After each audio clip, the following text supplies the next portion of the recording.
Thank you for having me in this space. I also do not have a presentation, but I hope my words are strong enough to help us all visualize. My name is Jennie. I'm a youth organizer at Bullet in Action, where our mission is to disrupt and to build power to disrupt and dismantle systems of oppression and determine a liberated future as people of color here in Arizona.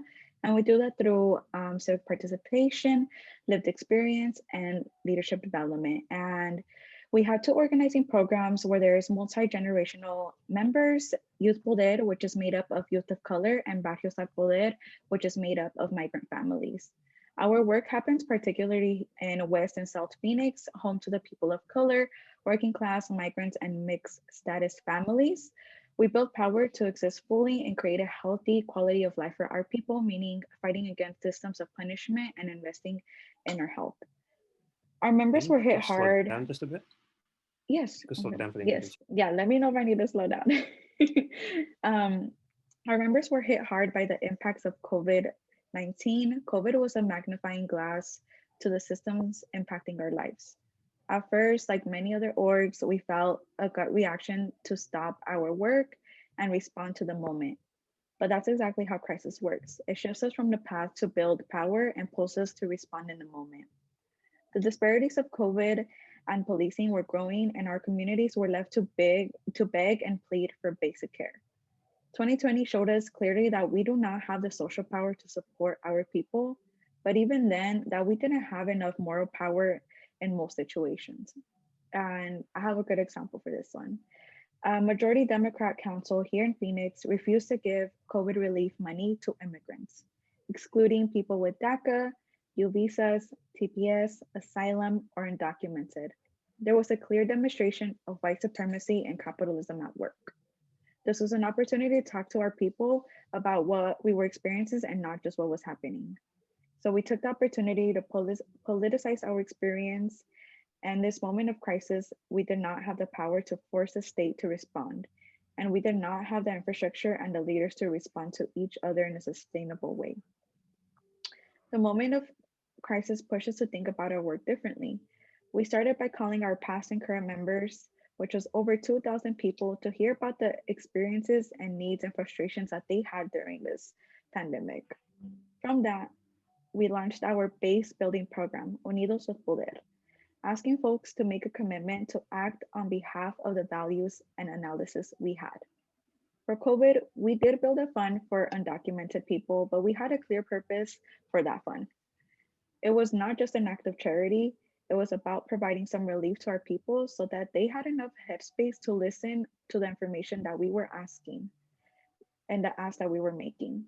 We were able to support about 500 people with direct cash assistance, with 86% of those people saying yes to joining one of our organizing programs, which I think was really awesome. We wanted to support our folks, but also make sure that we were clear that we were not a service organization, that we had a longer term strategy that required all of us to show up differently, especially during this moment. The census provided another opportunity for us to politicize our community. As cities were asking people to count, especially migrants and undocumented people, they were also actively denying us help in these communities. So in that moment, we said, if you want to count us, you have to fund us. And that became our demand. The city council ultimately voted against including immigrants in COVID relief fund, leading us to sue the city, which we won in December. For the past few years, we engaged electoral strategies to build our base, focus on conversations of safety.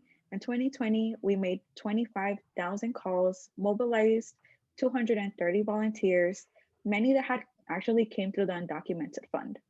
Our goal was to try to reach folks at least 7 times during this campaign. And we did that by sending texts, by making calls, by hitting doors, by doing art, and also doing some ads that included political education. We became a resource space, allowing us to grow relationship and trust with community. In that process, we were able to talk to our community about city council, about power, about decisions that impact our life, budgets, and policing. Similar to other partners here, in 2019, after surveying 12,000 people about safety and policing, we found that in our community, A lot of our people actually asked for more police, but at the same time, when we asked about how they felt about police, they vocalized the fear as soon of when they saw police. That work allowed us to shape our messaging and calls during 2020. Our goal and struggle was to meet our community where they are, but also use that moment to push our people to further understand the impacts we were facing and all the negative ways that the systems play in our lives. As an org doing policing work and work with families impacted by police violence, 2020 was an ongoing moment of crisis. After the murder of George Floyd, we decided that we would show up in the streets with clarity of our purpose, to show up for Black lives and to bring in people to this movement against police violence. Part of our role as organizers is to move people from a place of despair, anger, and confusion to one where they see different possibilities. We quickly realized that we did not have enough people with the skill set, understanding, or buy in to capture and sustain that moment, even as a group of organizations responding. We have strengthened our leadership development strategy and process for our people to have skills and knowledge that our people need to have, and reinforcing that our role is to build organizers. Making these decisions at times felt hard, but having clarity about our sphere of impact helped us make faster and clearer decisions. We built power in very specific geography. In Phoenix and West Phoenix and South Phoenix and districts 4, 5, 7, and 8, where there is majority people of color, working class, migrants, and mixed status family. We are the fifth largest city in the US, and we are ran by only 8 people, y'all. Only 8 people in the fifth largest city. And the 4 districts of focus can each be shifted by less than 2,500 people. But each district is home to over 200,000 people, voters and non voters, that we can build, and that when we build, have enough potential power to shift the city or to halt the city, to win our demands. Our people are the backbone of the city and schools within, but we need to build a large enough base, equip enough leaders, and have clarity on our target region to be able to play our role in the larger movement. As young people, we have particular strength in bringing in more youth to see the long term strategy. And of course, as many other orgs, ourselves, this year was a whole lot of trial and error, especially with the pandemic, and we learned a lot. We learned what to do and what not to do. So some lessons and reminders that we learned and we want to share is that one, we must invest time and resources in developing organizers, which means to build a structure and a ladder of engagement necessary to build up the necessary skills and knowledge organizers need, and not just the hot topics of woke conversations and leadership programs that focus on self-empowerment. Two, that social media followers do not equate to power or base. That we need to build a base of working class people that will act together and not just people that agree with us and like and share our content. Our base must also have a baseline commitment that is clearly made. We must integrate our work more. Electoral tactics and tools are not just for elections. They are the same tactics that we should use to build our base. As organizers committed to liberation, if we engage in elections, we must outline our wins outside of the election day, because election results don't save us. And we've seen it. They will shape the ground we organize in. Having guiding questions, principles on crisis is also it's also needed, right?